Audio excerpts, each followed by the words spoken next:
അസ്സലാമു അലൈക്കും വറഹ്മത്തുള്ളാഹി വബറകാതുഹു. എൻ്റെ റെയ്ഹാൻ ഫ്രണ്ട്സിലെ വിദ്യാർത്ഥികൾക്കൊക്കെ സുഖമല്ലേ? അൽഹംദുലില്ലാ, നമ്മൾ ഇത്തരത്തിലൊരു സംവിധാനം ഒരുക്കിക്കൊണ്ട് നമ്മുടെ അടുത്ത അധ്യയന വർഷം തുടർത്തിക്കൊണ്ടുപോവുകയാണ്. അള്ളാഹു പെട്ടെന്ന് തന്നെ കോളേജിൽ വന്ന് നമുക്കെല്ലാവർക്കും കൂടിയിരുന്ന് പഠിക്കാനുള്ള തൗഫീഖ് തരട്ടെ. നമ്മൾ ഈ വർഷം പഠിപ്പിക്കുന്ന വിഷയം എല്ലാവർക്കും അറിയില്ലേ? ഏതാണ്? ഉറുദു ആണ്. 1-ാം ക്ലാസ് മുതൽ നമ്മൾക്ക് വളരെ ഈസിയായി തോന്നിയ, എളുപ്പമായി തോന്നിയ ഒരു വിഷയം ഉറുദു ഭാഷ. അതാണ് നമ്മുടെ വിഷയം. നമുക്ക് ഈ വർഷം പഠിപ്പിക്കാനുള്ള പുസ്തകത്തിൻ്റെ പേരെന്താണ്? നിങ്ങൾക്ക് എല്ലാവർക്കും പുസ്തകം കിട്ടിയിട്ടുണ്ടോ? പുസ്തകമുള്ളവർ പുസ്തകത്തിലേക്ക് നോക്കൂട്ടോ.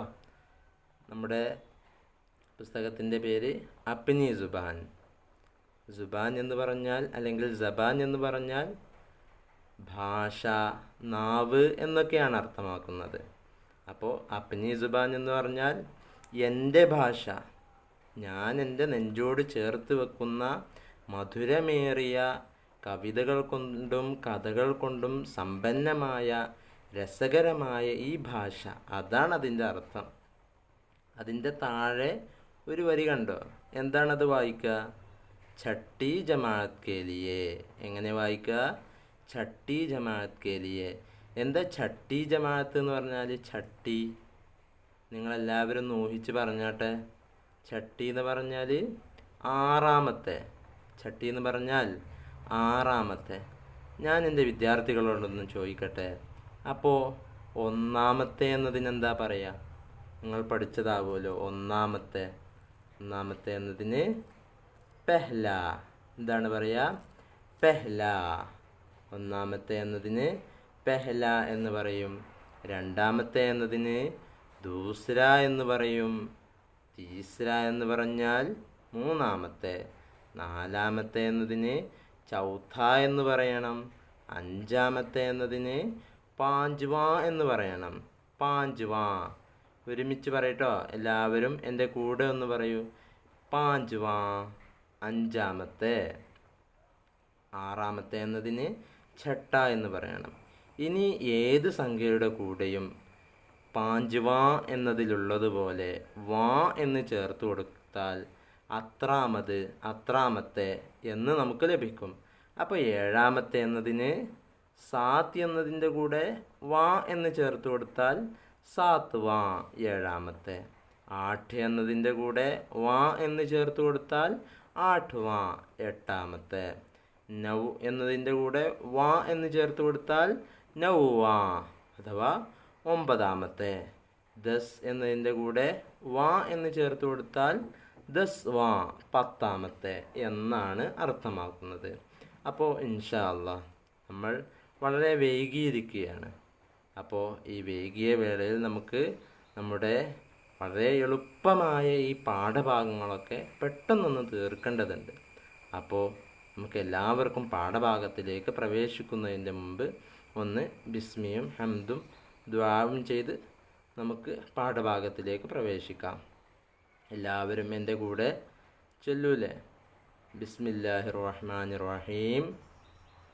അൽഹംദു ലില്ലാഹി റബ്ബിൽ ആലമീൻ.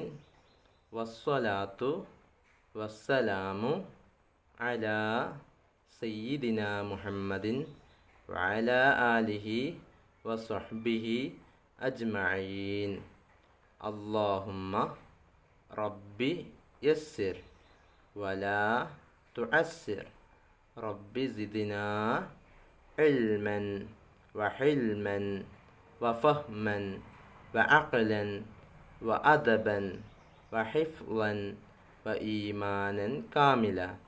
റബ്ബി തമ്മിം ബിൽ ഖൈരി വസ്സആദ വബിക നസ്തഈൻ. പാഠഭാഗങ്ങളൊക്കെ കൃത്യമായി മനസ്സിലാക്കാനുള്ള ബുദ്ധി അള്ളാഹു നമുക്ക് നൽകട്ടെ.